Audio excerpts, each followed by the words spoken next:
ନମସ୍କାର ବନ୍ଧୁଗଣ, ମୋ ୟୁଟ୍ୟୁବ୍ ଚ୍ୟାନେଲକୁ ଆପଣ ସମସ୍ତଙ୍କୁ ସ୍ୱାଗତ ଜଣାଉଛି। ଆଜି ଶନିବାର ଦିନ ସାବଧାନ କାର୍ଯ୍ୟକ୍ରମରେ ସମସ୍ତେ ମୋ ପରି ହୁଅନ୍ତି କି ଷ୍ଟୋରିଟି ଶୁଣିବା। ଏହି ପରିପ୍ରେକ୍ଷୀରେ ଗୋଟିଏ ଗାଁଟି ଥିଲା। ସେ ଗାଁରେ ଜଣେ ଯୁବକ ରହୁଥିଲା। ସେ ଯୁବକଟି ସେ ପାଞ୍ଚ ଖଣ୍ଡ ଗାଁର ଜଣେ ଉଚ୍ଚ ଶିକ୍ଷିତ ମେଧାବୀ ସମାଜସେବୀ ଯୁବକଟି ଥିଲା। ସେ ଉଚ୍ଚ ଶିକ୍ଷା ପାଇଁ ସହରକୁ ଯାଇଥିବା ସମୟରେ ଆଉ ଜଣେ ସହରୀ ଧନିକ ଶ୍ରେଣୀର ଯୁବକ ସହିତ ତାର ପରିଚୟ ହେଇଥିଲା ଏବଂ ଦୁହିଁଙ୍କର ପରିପୂରକ ଥିଲେ। ହେଲେ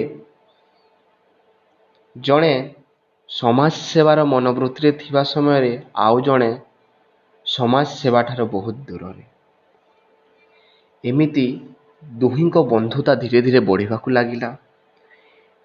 ଏହି ପରିପ୍ରେକ୍ଷୀରେ ଦିନେ ସହରୀ ଯୁବକଟି ବେଶ ଅସୁବିଧାର ସମ୍ମୁଖୀନ ହୋଇଥିବା ସମୟରେ ଗାଉଁଲି ଯୁବକଟି ନିଜର ପ୍ରାଣପଣେ ତାକୁ ସାହାଯ୍ୟ କରି ସେହି ଅସୁବିଧାରୁ ମୁକୁଳେଇଥିଲା।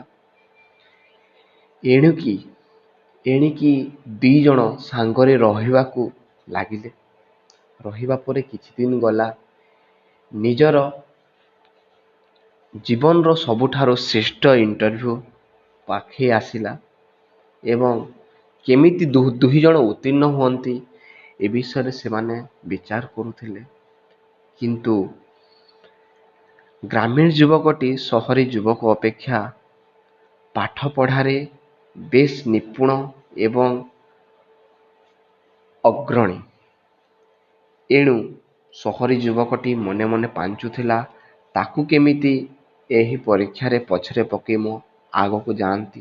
ଏଇଥିପାଇଁ ସେ ସହରୀ ଯୁବକଟି ନିଜର ନିଷ୍ଠାପର କଠିନ ପରିଶ୍ରମର ସାହାଯ୍ୟ ନ ନେଇ ଅତି ସରଳ ସହଜ ଛଳନାର ସାହାଯ୍ୟ ନେଲା ଏବଂ ସେଇ ଗ୍ରାମୀଣ ଯୁବକଟିକୁ ଅସୁବିଧାରେ ପକେଇଲା ଏବଂ ସେ ଏମିତି ଅସୁବିଧାରେ ପକେଇଲା ଯାହା ପାଇଁକି ସେଇ ଗ୍ରାମୀଣ ଯୁବକଟି ଆଉ ଇଣ୍ଟରଭ୍ୟୁ ଦେବା ଦୂରର କଥା, ସେ ଇଣ୍ଟରଭ୍ୟୁର ନାଁ ଶୁଣିବାକୁ ମଧ୍ୟ ଚାହିଁଲାନି।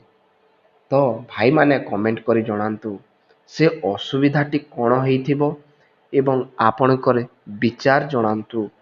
ସେ ସହରୀ ଯୁବକଟି କ'ଣ ଠିକ୍ କଲା? ଗ୍ରାମୀଣ